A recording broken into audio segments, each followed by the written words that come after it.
Your Denver Broncos just got one of the biggest awards in football, but at the same time, they were totally disrespected. I don't know how to feel about it. Let me know in the comments how you're feeling after last night's NFL honors. We've got a lot to talk about in this video, so stick around. If you're new here, if you love the Broncos, don't forget to like and subscribe. It really helps. Now, let's talk about the good news. In front of the entire country, people had to eat their words because your Defensive Player of the Year is none other than Patrick Surtain. That just sounds amazing, and honestly, it never gets old. The Denver Broncos officially have the best defensive player in the entire NFL. No debate. Just look at what he did this season. It was insane. The best part? He's still young and hasn't even hit his peak yet. Every single week, he shuts down top offensive players, making life miserable for the other team. And after winning the award, his response? "We still have work to do. I'm not satisfied. I'm going for a Super Bowl." That's the kind of player you want on your team. The NFL honors made it clear. Patrick Surtain was the best, and it wasn't even close. Even AP voters said there wasn't a second-place contender. That just proves how dominant he was this season. I love that this wasn't even close. Winning this award as a cornerback is incredibly hard. Just look at history. Since the year 2000, this award has only gone to a defensive back 6 times. And when it did, it went to legends like Ed Reed, Troy Polamalu, Charles Woodson, Stephon Gilmore, and now Patrick Surtain. That's elite company. In fact, since 2010, only one other defensive back has won this award. So let's be real. This was never meant for Surtain. He had to be so good that they couldn't give it to someone else. It's like beating the Chiefs. You have to be so dominant that they can't even rig the game against you. And look at the players he beat out. Guys the national media never stops talking about. If I hear one more thing about how TJ Watt or Myles Garrett is a game changer, I might actually puke. But guess what? Our guy, Patrick Surtain, just proved he's better than all of them. The future for the Broncos is incredibly bright, and this award proves it. Zach Stevens even pointed out that Surtain took a bit of a hometown discount to stay in Denver for the next 4 years. At the time, it seemed like a great move. Now it looks even smarter. No one can take away what Surtain did this season. He earned this, and it's only the beginning. And let's not forget, Patrick Surtain wasn't just playing against average receivers. He was shutting down some of the best in the NFL. Sure, he didn't get a shot at Justin Jefferson, but look at who he did face. In Week 1 and 2, he went up against DK Metcalf and George Pickens. Week 3, Chris Godwin and Mike Evans, absolute stars. Week 4, Garrett Wilson with Aaron Rodgers throwing the ball. By Week 5, Davante Adams wasn't even on the field, maybe because he knew he was about to get locked down. Later in the season, Surtain faced DeAndre Hopkins and some top receivers from the Falcons. Week after week, he went against elite competition and still played at the highest level. That's what should get every Broncos fan excited. Imagine Riley Moss developing even more next season. Imagine our pass rushers getting stronger and more experienced. This defense is already elite, but it's only going to keep improving. With a few upgrades this offseason, we're looking at a unit that can dominate for years. The future? Playoffs, deep playoff runs, Super Bowls. That's not just my opinion. It's what everyone was saying on Radio Row. Vic Fangio said it. Kay Adams said it. Multiple NFL insiders said this Broncos core is special. But now, we have to talk about the disrespect. Now, I have to admit, I'm taking this personally. Why? Because I'm a huge Bo Nix believer.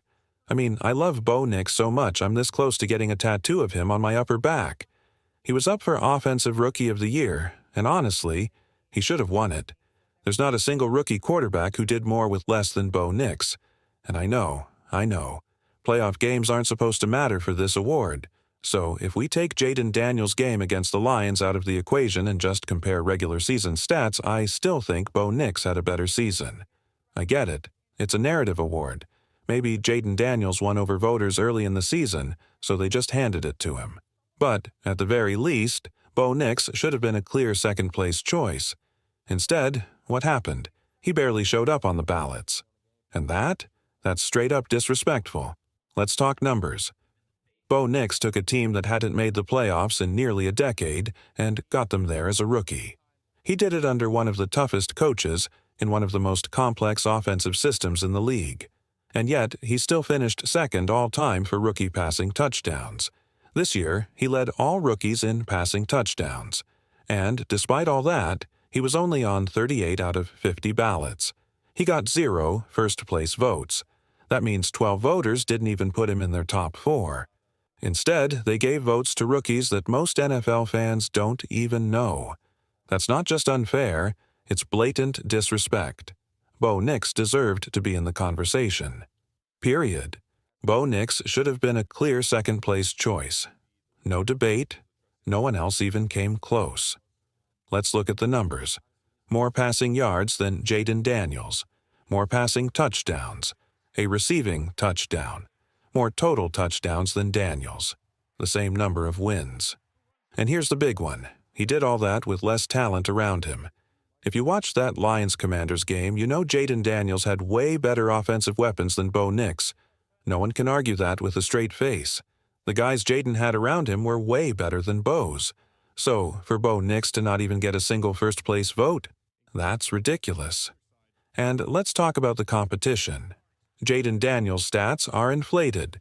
One of his touchdowns came from a 70-yard Hail Mary where a Bears defender wasn't even looking and was busy hyping up the crowd. That's 70 free yards added to his total. Now compare the divisions. Jayden got to play the Cowboys twice, the Giants twice, teams that weren't exactly dominant. Meanwhile, Bo Nix had to face 3 playoff teams in his division. The first time they played the Raiders were actually competing. And outside the division, he had to go up against the Steelers, the Ravens, and even play in Tampa. The level of difficulty wasn't even close, and yet Bo Nix still put up better numbers. The fact that he was ignored is just flat-out disrespectful. Bo Nix had to face one of the toughest schedules in the league. We played the Jets when they actually mattered. Every week felt like a gauntlet. And yet, as a rookie, Bo Nix still led his team to the playoffs. So, yeah, I feel disrespected that he didn't get a single first-place vote. But what about you? How do you feel after the NFL honors? For me, this whole Super Bowl week has just made me even more excited about the Broncos' future. Andrew Mason said it best. It actually feels like we're getting closer. In past years, when the Broncos were already eliminated, I barely even wanted to watch the Super Bowl. It felt like we were miles away from competing. Just 1 year ago, Russell Wilson was still on this team and we had no idea what the future would look like. That massive dead cap hit? It felt impossible to recover from. But now, look at us. We have the best defensive player in the entire NFL. We have a rookie quarterback who should have been a top contender for Rookie of the Year, and he's only going to improve. And, for the first time in years, the playoffs and the Super Bowl don't feel impossible anymore. So, let's enjoy this Super Bowl together, and let's root harder than ever for the Chiefs to lose.